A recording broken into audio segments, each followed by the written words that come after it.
안녕하세요, 박호비입니다. 현 시점 세계적으로 가장 많은 관심을 받고 있는 주제는 월드컵입니다. 축구를 좋아하시는 팬들에게는 그야말로 축제 기간이라고 볼 수 있어요. 우선 볼만한 경기가 많은 게 참 좋더라고요. 물론 풀경기를 시청하는 것만이 월드컵을 즐기는 방법은 아닐 거예요. 각자 좋아하는 선수들을 팔로잉할 수도 있고 그 선수들의 활약을 비교 혹은 예상해보는 것도 월드컵의 또 다른 재미 요소가 될 수 있습니다. 그래서 오늘은 이번 월드컵이 마지막 대회가 될 가능성이 높은 리오넬 메시, 크리스티아노 호날두, 네이마르에 대한 이야기를 해보려고 합니다. 성적 예측은 지극히 주관적인 의견이라는 점 참고해 주시고요. 그럼 영상 바로 보시죠.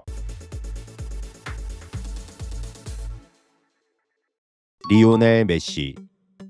미리 말씀드리겠습니다. 메시에 대해서는 주관이 조금 더 강하게 들어갈 수 있습니다. 그만큼 저는 메시가 여전히 세계 최고의 선수 중 한 명이라고 생각해요. 물론 메시는 MLS 소속입니다. 아무래도 유럽 리그와 비교하면 수준이 떨어진다는 평가가 많아요. 저 또한 격하게 동의하는 부분이고요. 특히 MLS는 이제서야 급성장이 이루어지고 있는 리그입니다. 아무래도 투자가 공격수 위주의 스타 선수들에게 집중될 수밖에 없어요. 반대로 말하면 메시를 막는 수비수들의 퀄리티가 떨어질 수밖에 없다는 뜻이기도 하죠. 저도 매 경기를 시청하고 있지는 못하지만 그래도 간혹 메시나 손흥민 선수 경기는 제 방으로라도 보거든요. 확실히 수비수들 움직임 자체가 유럽, 특히 프리미어리그와 비교하면 많이 부족하다는 게 느껴지기는 해요. 하지만 그럼에도 메시는 다릅니다. 리그의 수준차를 감안하더라도 한 차원 높은 플레이를 보여주고 있어요. 물론 A매치를 통해서도 매 경기 증명되고 있고요. 2023년 인터 마이애미로 이적한 이후 메시는 지금까지 총 104경기에 나서 90골 50도움을 기록하고 있습니다. 경기당 무려 1.3개 이상의 공격 포인트를 생산하고 있는 거예요. 그리고 MLS 팬분들은 아시겠지만 올 시즌 메시를 제외한 인터 마이애미의 공격진은 정말 처참합니다. 수아레즈도 이제 예전의 수아레즈가 아니에요. 그럼에도 인터 마이애미가 서부 리그 2위를 기록하고 있는 것은 최소한 공격에서만큼은 메시 덕분이라고 봐도 무방합니다. 그냥 메시가 다 떠먹여 주는 거예요. 아르헨티나 대표팀의 공격도 메시를 중심으로 전개됩니다. 메시의 유무가 공격력에 엄청난 차이를 가져오는 요소라는 거예요. 그만큼 아직도 메시의 기량이 죽지 않았다는 것입니다. 이번 월드컵에서 메시의 골든부츠 수상 배당률은 4위입니다. 북중미 월드컵이니만큼 미국식으로 표기하면 플러스 1,400으로 이는 100원을 걸면 1,400원을 딴다는 뜻이죠. 참고로 1위는 플러스 550의 킬리안 음바페, 2위는 플러스 650의 해리케인, 3위는 플러스 1000의 미켈 오야르사발이고요. 또한 메시는 지금까지 월드컵 통산 26경기에 출전해 13득점을 기록하고 있습니다. 이는 역대 4위로 1위인 클로제와의 차이는 단 3골에 불과해요. 이번 월드컵 활약에 따라서는 충분히 1위가 바뀔 수도 있다는 것입니다.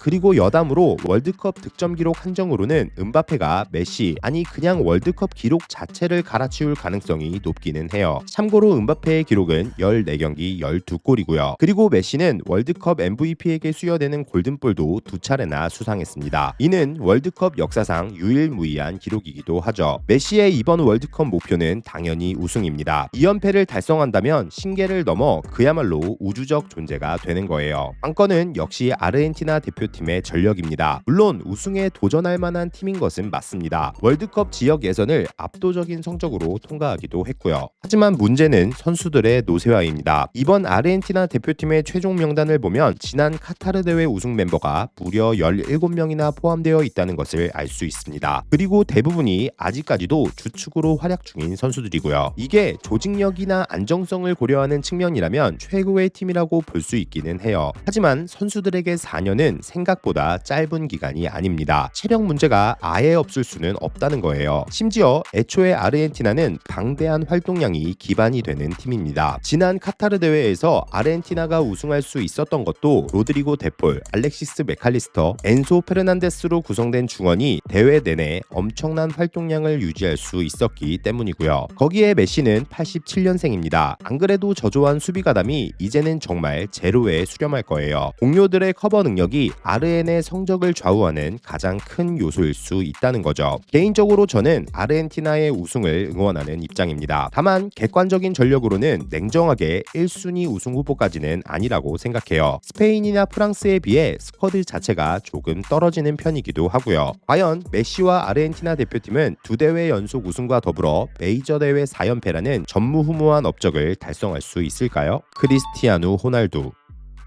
새삼 대단하기는 합니다. 호날두는 85년생입니다. 한국 나이로는 42살인 거예요. 그럼에도 소속팀에서의 득점 기록을 보면 확실히 역대급 선수이기는 합니다. 2023년 알나스르 이적 이후 호날두는 지금까지 총 148경기에 출전해 129골 23도움을 기록했습니다. 호날두 역시 경기당 1개 이상의 공격 포인트를 쌓은 거예요. 물론 호날두의 기록도 리그의 수준을 감안하기는 해야 합니다. 아무리 사우디 리그가 많이 커졌다고는 하지만 아직까지 유럽에 비할 바는 아니니까요. 환경이나 관중수 등 여러 가지 상황을 고려하면 평생 못 넘을 것 같기도 하고요. 호날두는 대표팀에서도 엄청나게 많은 득점을 기록했습니다. A 대표팀 통산 기록은 228경기 143골입니다. 역대 1위에 해당되는 수치고요. 참고로 메시의 기록은 199경기 117골입니다. 메시가 호날두에 비해 2살이 어리다고는 하나 사실상 국대 득점 기록까지 넘기는 힘들다고 볼 수 있어요. 하지만 그간 호날두는 월드컵에서는 약한 모습을 보여왔습니다. 적어도 지금까지는 그래요. 물론 호날두는 월드컵 역사상 최초의 5개 대회 연속 득점자이기도 합니다. 근데 문제는 정작 중요한 토너먼트에서는 단 한 골도 넣지 못했다는 거예요. 거기에 최근에는 경기력 자체에 대한 비판적인 시선도 많습니다. 심지어 대표팀의 발목을 잡고 있다는 의견들도 종종 보이고 있고요. 사실 대체할 수 있는 자원이 없는 것도 아니니까요. 그럼에도 매체가 평가한 호날두의 득점왕 배당률은 플러스 2000입니다. 앞서 언급했던 4위 메시, 5위 홀란드에 이어 6위에 위치하고 있는 거예요. 아직까지도 그의 득점력을 높게 평가하고 있는 거죠. 저는 만약 스페인, 프랑스가 우승 후보 1순위 그룹이라고 한다면 포르투갈은 잉글랜드와 더불어 2순위 정도로 생각하고 있습니다. 중원 퀄리티에 비해 공격진 스쿼드는 조금 아쉽다고 생각해요. 아무튼 호날두는 진짜 자신의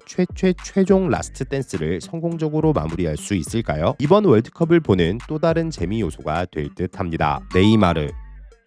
네이마르의 대표팀 승선은 그야말로 극적이었습니다. 네이마르 본인도 안첼로티가 자신의 이름을 호명하자 감격의 눈물을 흘릴 정도였죠. 하지만 이것을 다른 시각으로 보자면 그가 무조건 뽑힐 정도의 실력을 유지하지는 못했다고 볼 수도 있습니다. 최근 좋아졌다고는 하나 그 폼을 오래 유지한 것은 아니니까요. 네이마르도 이번 월드컵이 사실상 마지막 대회가 될 가능성이 높습니다. 92년생이니 한국 나이로는 벌써 35살이 된 거예요. 앞에서 언급했던 메시나 호날두가 비정상적으로 대단한 거고요. 네이마르가 이번 월드컵에서 좋은 활약을 보여주기 위해서는 몸 관리가 무엇보다 중요할 듯합니다. 결국은 체력을 유지할 수 있느냐가 관건이 될 거예요. 실제로 네이마르는 중요한 순간마다 부상이 발목을 잡았습니다. 물론 불의의 사고로 인한 것이긴 했지만 자국에서 열린 2014년 대회에서도 부상으로 전력에서 이탈한 경험이 있고요. 이번 대회에서도 네이마르는 종아리 통증이 있다고 합니다. 당장 오늘 치른 모로코와의 조별리그 1차전에서도 결장했고요. 개인적으로는 안타까운 마음이 가장 많이 드는 선수 중 한 명입니다. 부상만 아니라면 메날두까지는 아니더라도 그들의 가장 근접한 평가를 받는 선수로 남았을 거라고 생각해요. 그만큼 재능이 뛰어난 선수니까요. 아무튼 네이마르는 이번 대회에서 자신의 가치를 증명하기 위한 의지를 불태우고 있습니다. 브라질 현지에서도 이번 월드컵을 대하는 네이마르의 태도를 다루는 기사가 보도되고 있기도 하죠. 다만 브라질의 전력은 조금 아쉽다고 봅니다. 스쿼드 자체가 확실히 예전과 같은 포스는 아니라고 생각해요. 솔직히 오늘 경기에서도 모로코가 더 잘했습니다. 아무튼 네이마르에게는 마지막이 될지도 모르는 대회입니다. 과연 그는 부상 없이 좋은 활약을 보여줄 수 있을까요? 마무리 2026 북중미 월드컵 이번 대회에서는 유독 마지막이 될 만한 스타 선수들이 많습니다. 그 중에서도 오늘 이야기해본 세 선수는 시대의 아이콘이라고 불릴 만한 선수들이죠. 과연 이들의 라스트 댄스 그 결말은 어떨까요? 지금까지 바코비였습니다. 재밌게 보셨다면 구독, 좋아요 부탁드립니다. 하입도 눌러주시면 너무 감사하고요. 아무튼 오늘도 좋은 하루 되세요.